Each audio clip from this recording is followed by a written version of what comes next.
Okay, this week let's look at Jon Rahm's swing, great tour rookie, how he stays down through the shot so well, and why he is such a great ball striker.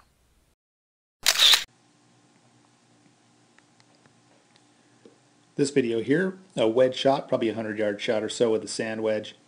And some key points to note.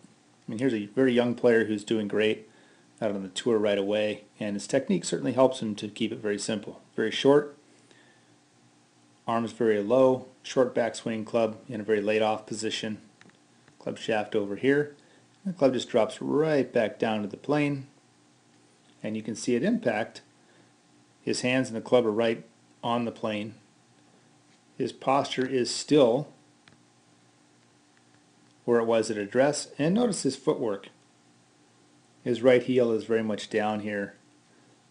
He's very flat-footed, and then the foot starts to come up well after impact as he comes through. So keeping the foot down allows him to keep his posture, and that short sort of closed face position allows him to come through with a body rotation and just hold the face very square through impact.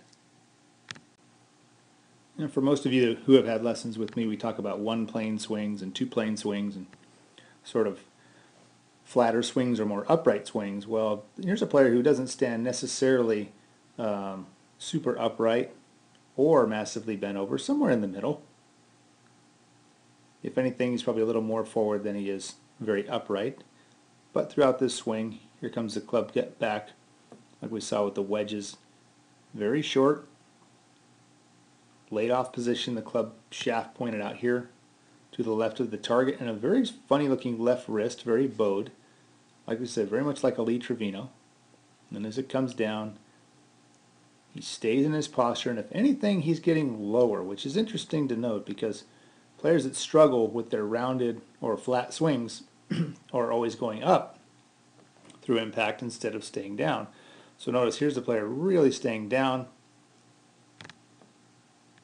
in that posture. Lower body is turning out of the way, and note the footwork just like the wedge, both feet flatter on the ground through impact, and then a full finish all the way through. Now with the driver, he's standing slightly taller, obviously longer club. He's slightly more upright. Of course, farther from the ball because the club's longer, but at the top of the swing, once again, not a long golf swing. Here's a big guy, over 6 feet tall, very strong, who can get the club back in a short position and then still really stay in that posture. Notice his head, if anything, dropping downward as he comes through. Footwork very similar to the irons, which allows him to stay down, and really rotating his upper body and hips as far through as he can to be able to work with that bowed wrist and more shut club face. And so what's more important, it's not that you have a short swing or a long swing, but you do need to note that if you are a player who does have the golf club going more around your body like this on a flatter angle, then the motor or the engine of your swing is going to be the upper body rotating and the hips rotating, not just using your arms. And to do that, you must stay down in your posture and not be coming up out of your posture. Anything that pulls you up and out of the shot will make you top it or hit thin shots, blocks, or hooks.